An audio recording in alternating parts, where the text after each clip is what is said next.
संगमनेर तालुक्यातील जांबूत खुर्द येथील दस्तगीर पठाण यांना लोखंडी हत्याराने अमानुष मारहाण झाल्याची गंभीर घटना घडली आहे. या हल्ल्यात ते गंभीर जखमी झालेत. याबाबत रेहाना दस्तगीर पठाण यांनी घारगाव पोलीस ठाण्यात फिर्याद दिली आहे. तर दुसऱ्या फिर्यादी महिलेने देखील दस्तगीर व समीर पठाण यांच्या विरोधात तक्रार दाखल केली आहे. या प्रकरणी घारगाव पोलीस ठाण्यात परस्परविरोधी गुन्हे दाखल झाले आहेत.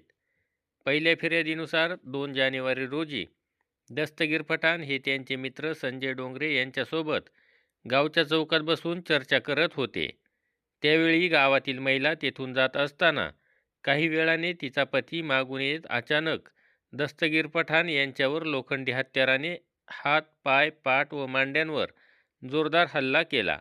या मारहाणीत दस्तगीर पठाण यांच्या गळ्यातील सोन्याची चैन तुटून गहाळ झाली. भांडण सोडवण्यासाठी गेलेल्या नसीम शब्बीर पठाण यांना देखील त्याने जोराचा धक्का देत दूर लोटले व पुन्हा दस्तगीर पठाण यांना मारहाण करून रक्तबंबाळ केले. या हल्ल्यात दस्तगीर पठाण यांचा हात व पायाला फ्रॅक्चर झाले आहे. दरम्यान भांडण थांबवण्यासाठी गेलेल्या हुसेन अब्बास यांना त्याने दस्तगीर व त्याच्या कुटुंबाला जिवंत सोडणार नाही अशी जीवे मारण्याची धमकी दिल्याचे फिर्यादीत म्हणले आहे. त्यानंतर पठाण यांना प्रथम घारगाव प्राथमिक आरोग्य केंद्रात नेण्यात आले. त्यानंतर तेथील अपुऱ्या सुविधांमुळे त्यांना आळीफाटा येथील खाजगी रुग्णालयात, त्यानंतर संगमनेर येथील खाजगी रुग्णालयात दाखल करण्यात आले. तेथे सध्या त्यांच्यावर उपचार सुरू आहेत. 4 जानेवारी रोजी गावचे पोलीस पाटील व तंटामुक्ती अध्यक्ष घरी आले असताना पोलीस पाटलांच्या मोबाईलवरून स्पीकरवर झालेल्या संभाषणातही त्याने दस्तगीर पठाण व त्यांच्या कुटुंबियांना जीवे ठार मारण्याची धमकी दिल्याचे फिर्यादीत म्हणले आहे. तर मी हॉस्पिटलला ॲडमिट असून पोलिसांनी माझा जबाब नोंदविण्यासाठी हॉस्पिटलला येणे गरजेचे होते, मात्र अजूनही कोणीच आले नसल्याचे दस्तगीर पठाण यांनी म्हणले. मी दस्तगीर पठाण, मला 2 तारखेला गावात मारहाण केली जांबूत खुर्द येथे. मी त्याला माझा ट्रॅक्टर त्याचा वाळवरती चालू असताना तो माझ्या घराच्या शेजारून गल्लीतून ट्रॅक्टर घेऊन फासमध्ये जायचा. माझी लहान लहान मुलं व इतर माझ्या शेजाऱ्या पाजाऱ्यांची लहान लहान मुलं आहेत. त्यांना मी 2-3 वेळा समज दिली की बाबा तू ट्रॅक्टर मोठ्या रस्त्यात घेऊन जा. काय तो तिथं न जाता त्यांनी मला दमदाटी केली. म्हटलं तुझ्याकडे बघून घेतो असं बोलून त्यांनी मला माझा 2 तारखेला पूर्णपणे रॉडच्या साह्याने पूर्ण माझे दोन्ही हात तोडले. त्यानंतर माझी हाताची नस पण फाटली व कमरेपासून तर पूर्ण खालीपर्यंत मला एकदम गंभीर मारहाण केली. आजपर्यंत मी त्या दिवशी पोलीस स्टेशनला 2 तारखेला गेला असता माझा त्यांनी गुन्हा पण दाखल करून घेतला नाही. त्यानंतर त्यांनी मला हॉस्पिटल व्हायला सांगितलं. मी हॉस्पिटल झालो, पण मला आजपर्यंत कुणी इथं हॉस्पिटलला विचारायला आलं नाही. माझा कोणी गुन्हाही दाखल करून घेतला नाही.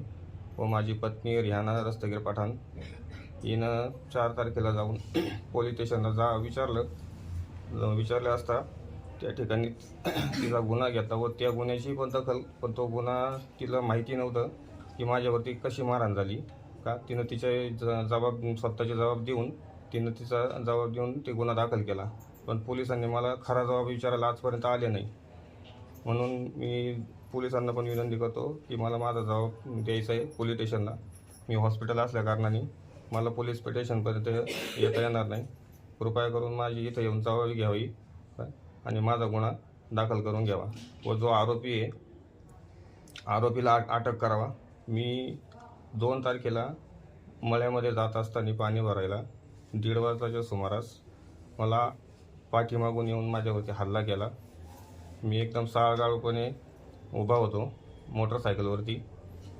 माझ्या संगती संजय श्रीरंग डोंगरे यांच्याशी मी दोघांची आमची गप्पा चालू होत्या आणि तो जसा पाठीमागून आला त्याने मला मोठा टॉमी होती लोखंडी टॉमीनं मागून पाठीमागून वार केले तर माझे दोन्ही हात तुटले.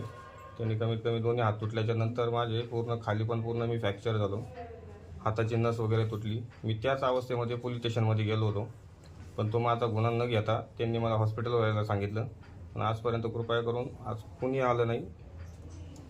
इथं घारगाव पोलीस स्टेशनमध्ये जाऊन कुणी इथपर्यंत माझ्यापर्यंत न येता मी आजपर्यंत इथं हॉस्पिटललाच आहे.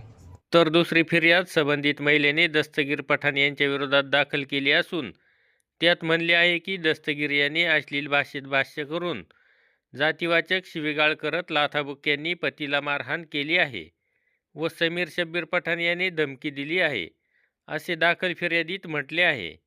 या घटनेचा पुढील तपास घारगाव पोलीस करत आहे. पठाण ह्या फिर्याद दाखल करण्यासाठी गेल्यावर पोलीस फिर्याद दाखल करून घेण्यास टाळाटाळ करत असल्याने त्यांच्यासोबत असलेल्या इसमाने पोलीस ठाण्यात व्हिडिओ सुरू करून सहाय्यक पोलीस निरीक्षक हेमंत थोरात यांना जाब विचारल्याचे व्हायरल व्हिडिओमधून दिसून येत आहे. त्यामुळे घारगाव पोलिसांच्या कार्यक्षमतेवर प्रश्नचिन्ह निर्माण होताना दिसून येत आहे. ए मामे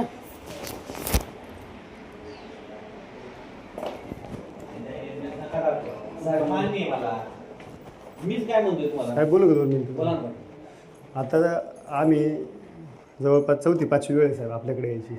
2 तारखेला घडलेली घटना, त्याची दखल आजपर्यंत नाही. म्हटलं कोणावर विश्वास ठेवा साहेब? तक्रार द्या ना. आता काय प्रॉब्लेम? तक्रार देण्यासाठी जवळपास 4 वेळा गांगळे साहेब आहेत कोण आपले. मला काय म्हणायची, मागचं सोडून द्या. आता नाही तक्रार नाही द्या. मागचं द्या, सोडून दिलं, काय अडचण नाही साहेब. आता तक्रार द्यायला काय प्रॉब्लेम आहे? आता दिली तक्रार, आता तुम्ही घेतली, त्याच्याबद्दल धन्यवाद. तसं धन्यवाद नाही, त्याला काहीच नाही. धन्यवाद बिन्यवाद काय आम्ही उपकार नाही करू राहिलो, काहीच नाही. बरं मग तुम्ही तक्रार दिली, तक्रार दाखल होईल, विषय बाकीचा काही नाही. आता पाठीमागचा विषय सोडून द्या. काय नाही नाही सोडून देतो, काय अडचण नाही. परंतु सामान्य मला म्हणायचं असं, आम्ही सामान्य माणसं आहे साहेब जे आहे ते. आम्ही 4 दिवस झाले, घटनेला 4 दिवस झाले.